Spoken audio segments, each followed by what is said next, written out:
নমস্কার বন্ধুরা, আবার নতুন ভিডিও নিয়ে আপনাদের সামনে হাজির হয়েছি। আমার চ্যানেলে নতুন হয়ে থাকলে চ্যানেলটিকে সাবস্ক্রাইব করে আমার পাশে থাকবেন। চলুন আর কথা না বাড়িয়ে ভিডিওটা শুরু করা যাক। এখানে আগে থেকেই আমি আলু সিদ্ধ করে নিয়েছি আমার পরিমাণ মতো। আপনারা যতটা পরিমাণ করবেন ততটা পরিমাণ আলু নিয়ে নেবেন। এবার আলুগুলোকে হাত দিয়ে অল্প অল্প করে ভেঙে নেব। আলুগুলো কিন্তু খুব ভালোভাবে সিদ্ধ করে নিতে হবে। এটা বন্ধুরা কম তেল মশলায় খুবই সুন্দর লাগে খেতে। ভাত, রুটি, পরোটা যে কোনো কিছুতে দারুণ লাগবে। দেখুন আলুগুলো আমি অল্প অল্প করে ভেঙে নিয়েছি। আলুগুলো ঠিক এমনই অল্প অল্প করে ভেঙে নিতে হবে যেন একটু গোটা গোটা থাকে। এখানে নিয়ে নিয়েছি একটা ডিম। আমি একটা ডিম দিয়ে রেসিপিটা করব। আপনারা চাইলে ডিমের পরিমাণটা বাড়িয়ে নিতে পারেন। ডিমটাকে ফাটিয়ে নেব। এই একটা ডিম আর এই আলু দিয়ে আজ এক দুর্দান্ত স্বাদের রেসিপি করব। এদিকে আমি একটা কড়া গরম হতে বসিয়ে দিয়েছি। এতে দিয়ে দেব সর্ষের তেল। তেলটা কিন্তু খুব ভালোভাবে গরম করে নিয়েছি। গরম তেলের মধ্যে যে ডিমটা ফাটিয়ে রেখেছিলাম সেটা দিয়ে দেব ভুজিয়া করার জন্য। অল্প করে দিয়ে দিলাম লবণ।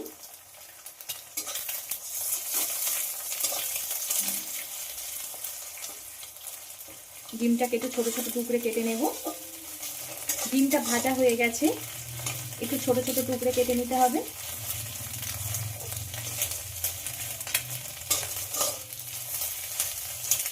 এবার কড়া থেকে ডিমটা তুলে নেব। কড়ার মধ্যে আবারও সর্ষের তেল দিয়ে দিলাম।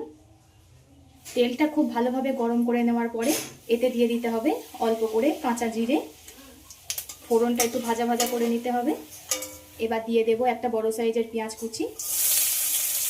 পেঁয়াজটাকে একটু ব্রাউন করে ভেজে নিতে হবে। পেঁয়াজটা হালকা ব্রাউন করে ভেজে নিয়েছি। এবার এতে দিয়ে দেব 7-8 কোয়া রসুন গ্রেটারের সাহায্যে গ্রেট করে নিয়েছি সেটাকে। এবার দিয়ে দেব চা চামচের ছোট চামচ গ্রেট করে রাখা আদা।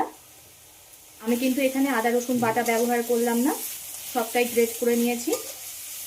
যতক্ষণ না আদা রসুনের কাঁচা গন্ধ চলে যায় ততক্ষণ ভেজে নিতে হবে। আদা রসুনের কাঁচা গন্ধটা চলে গেছে। এবার এতে দিয়ে দেবো একটা মিডিয়াম সাইজের টমেটো কুচি।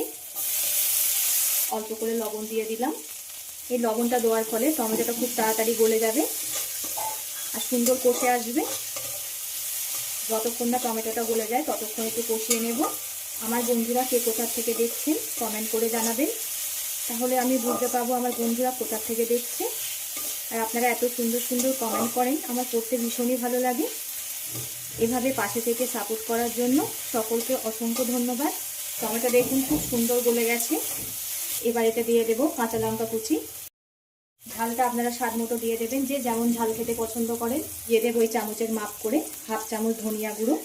সম পরিমাণ দিয়ে দেবো জিরে গুঁড়ো। স্বাদ মতো দিয়ে দেবো লবণ। পরিমাণ মতো দিয়ে দেবো হলুদ গুঁড়ো। সব মশলাগুলো একটু ভালো করে কষিয়ে নিতে হবে। এই সময় সামান্য একটু জল দিয়ে দেব। এই জলটা দিলে মশলাটা গ্রেভিটা খুব সুন্দর তৈরি হবে আর মশলাগুলো পুড়েও যাবে না।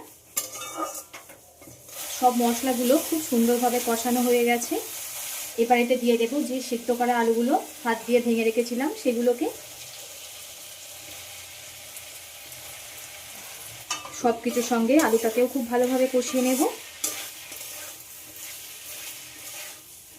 বন্ধুরা অনেক সময় আমরা বুঝতে পারি না যে আমরা কি রান্না করব। বাড়িতে সবার সব সময় সবজি থাকে না, তাই একটা ডিম আর আলু দিয়ে খুবই টেস্টি একটা রেসিপি বানিয়ে নিতে পারেন। এই পদ্ধতি ফলো করলে ছোট থেকে বড় সবাই খুবই পছন্দ করবে। বন্ধুরা এটা বানাতে কিন্তু বেশি কিছু লাগে না, বাড়ি থাকা সামান্য কিছু উপকরণ দিয়ে হয়ে যায়। চটজলদি দারুণ টেস্টি কিছু বানাতে চাইলে এই রেসিপিটা ট্রাই করতে পারেন। খুব সহজ রান্না কিন্তু খেতে হয় অসাধারণ। একবার হলেও ট্রাই করে কমেন্ট করে জানাবেন কার কেমন লেগেছে।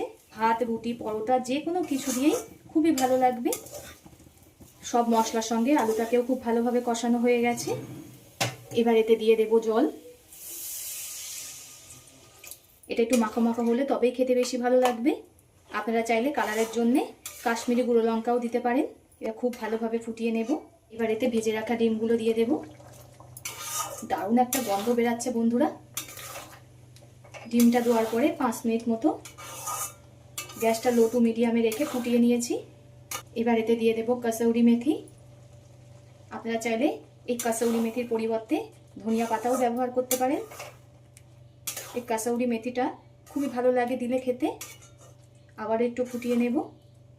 এটা দেখতে দেখুন কত সুন্দর লাগছে, তাহলে ভাবুন খেতে কেমন লাগবে। সামান্য একটা ডিম আর আলু দিয়েই তৈরি হয়ে যায় এই মজাদার রেসিপি। প্রতিদিন একঘেয়েমি রেসিপি না খেয়ে মাঝে মধ্যে ইউনিক এমন রেসিপি কিছু ট্রাই করবেন, সবাই আঙুল চেটে খাবে। এবার গ্যাসটাকে অফ করে দেব। সব শেষে দিয়ে দেব গরম মশলা গুঁড়ো।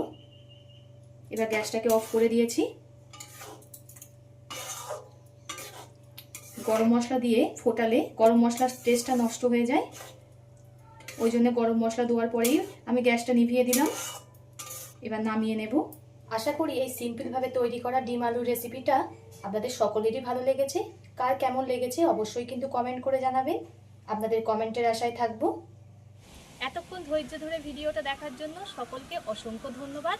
সবাই সুস্থ থাকবেন, ভালো থাকবেন। পরবর্তী একটা নতুন রেসিপি নিয়ে আপনাদের সামনে আবার হাজির হচ্ছি।